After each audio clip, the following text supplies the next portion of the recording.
Siapa yang kayak betul? Bismillahirrahmanirrahim. Assalamualaikum warahmatullahi wabarakatuh. Perkenalkan, nama saya adalah Uknia dari jurusan Biologi dengan NIM F1D1211046, Fakultas Matematika dan Ilmu Pengetahuan Alam Universitas Haloleo. Pada kesempatan ini saya akan memaparkan atau menjelaskan materi praktikum biologi tentang jaringan pada hewan dan tumbuhan. Ya, langsung saja kita mulai pembahasannya. Dan jangan lupa untuk simak videonya ya. Sebelum kita memulai materi, kita harus tahu terlebih dahulu apa yang dimaksud dengan jaringan. Jaringan dalam biologi adalah sekumpulan sel yang memiliki bentuk dan fungsi yang sama. Jaringan-jaringan yang berbeda dapat bekerja sama untuk suatu fungsi fisiologi yang sama membentuk organ. Selanjutnya, pembahasan tentang jaringan embrional atau meristem yang terdapat pada akar jagung dan pucuk bunga puring. Jaringan embrional adalah jaringan dari hasil pembelahan sel zigot. Jaringan embrional mengalami spesialisasi menjadi 3 lapisan jaringan atau tripoblastik, yaitu lapisan luar atau epiderm, lapisan tengah atau mesoderm, dan juga lapisan dalam atau endoderm.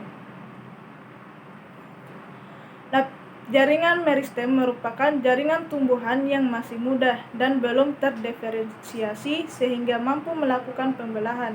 Berdasarkan letaknya, jaringan meristem dibagi menjadi 3, yaitu jaringan meristem apikal, meristem lateral, dan meristem interkalar.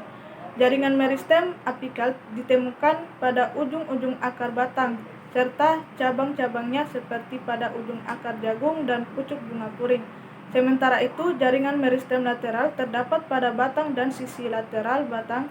Jaringan ini juga bisa ditemukan di akar. Terakhir, jaringan meristem interkalar terdapat pada ruas tanaman seperti rumput dan bambu maupun di pangkal daun seperti pada pinus.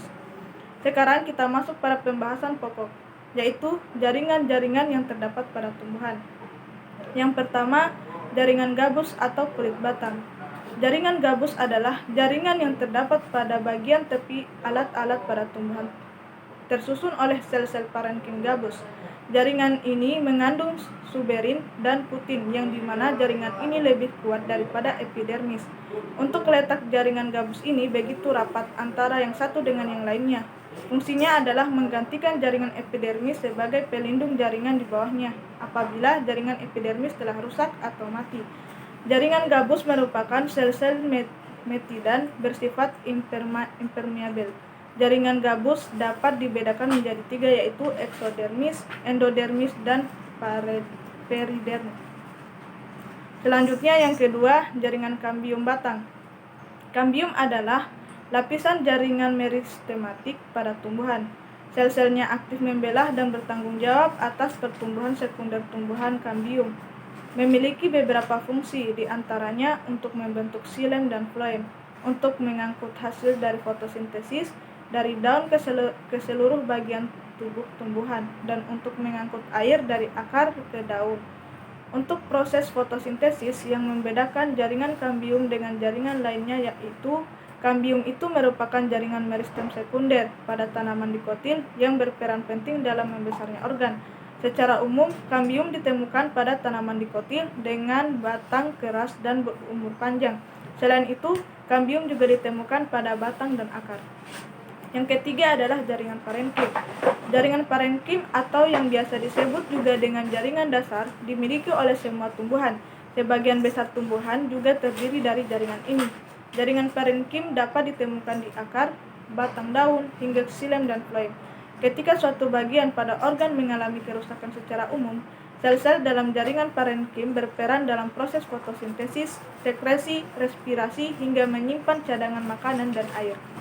Dan yang keempat, jaringan kayu. Jaringan pembuluh kayu atau xilem adalah salah satu jaringan pengangkut yang sangat kompleks dan terdiri dari berbagai jenis bentuk sel. Jaringan ini berfungsi untuk mengangkut air, garam, mineral, dan hasil fotosintesis. Pada akar dikotil terletak di bagian tengah akar dan floem, terletak di antara jari-jari yang terbentuk oleh xilem. Pada batang monokotil, xilem dan floem terletak pada meristem dasar dan tersebar tetapi berdekatan dalam satu tempat dengan perbandingan lebih besar ukuran xilem dan floem. Sedangkan pada batang dikotil, letak xilem berada di dalam kambium, sedangkan floem terletak di bagian luar kambing. Selanjutnya, jaringan-jaringan yang terdapat pada hewan. Jaringan-jaringan yang terdapat pada hewan yaitu yang pertama, jaringan saraf. Jaringan saraf adalah jaringan yang terdiri dari serabut dengan berbagai kandungan sebagai pengantar impuls dari reseptor. Jaringan pada hewan yang berfungsi untuk mengirim dan menerima stimulus dari sel ke otak maupun sebaliknya. Yang membedakan jaringan saraf dengan jaringan lainnya yaitu jaringan saraf merupakan jaringan yang spesialisasi untuk menerima rangsangan dan mengirim pesan. Jaringan ini terdapat pada sistem saraf pusat atau otak dan sumsum tulang belakang, serta pada sistem saraf tepi. Yang kedua, jaringan lemak atau jaringan adiposa. Jaringan adiposa adalah jaringan yang berasal dari mesenkim atau sejenis jaringan ikat. Jaringan ini tersusun dari asosiasi sel yang menumpuk pada lipid dalam sitoplasma. Jaringan ini berfungsi sebagai peredam kejut, melindungi dan menjaga organ dalam, serta menghasilkan lemak untuk tubuh. Jaringan ini terletak di bawah kulit, di antara otot, di sekitar jantung, ginjal, dan usus. Yang membedakan jaringan lemak dengan jaringan lainnya yaitu jaringan ini dapat berfungsi dalam menyimpan cadangan makanan berupa lemak, serta dapat mengisolasi tubuh dengan cara menjaga suhu tubuh agar tetap hangat. Dan yang ketiga, jaringan epitel. Jaringan epitel merupakan salah satu dari 4 jaringan dasar. Jaringan epitel melapisi jaringan luar tubuh seperti kulit atau eksotelium, membatasi rongga tubuh atau mesotelium, maupun yang membatasi organ atau endotelium. Jaringan epitel dengan jaringan ikat yang berada di bawahnya dihubungkan oleh membran dasar.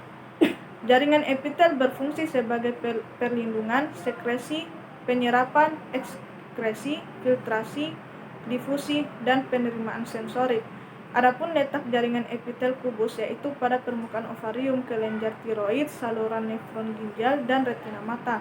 Letak jaringan pipih yaitu terdapat pada pembuluh limfa, kapsul Bowman, pembentuk peritoneum, alveolus, dan pembuluh darah. Letak jaringan silindris yaitu pada lambung, kantung empedu, saluran pernapasan bagian atas, dan jonjot usus. Letak jaringan epitel transisional yaitu terdapat di ureter dan ginjal. Baiklah, itulah tadi materi yang saya bawakan. Apabila ada kekurangan, saya mohon maaf. Saya pamit undur diri. Assalamualaikum warahmatullahi wabarakatuh.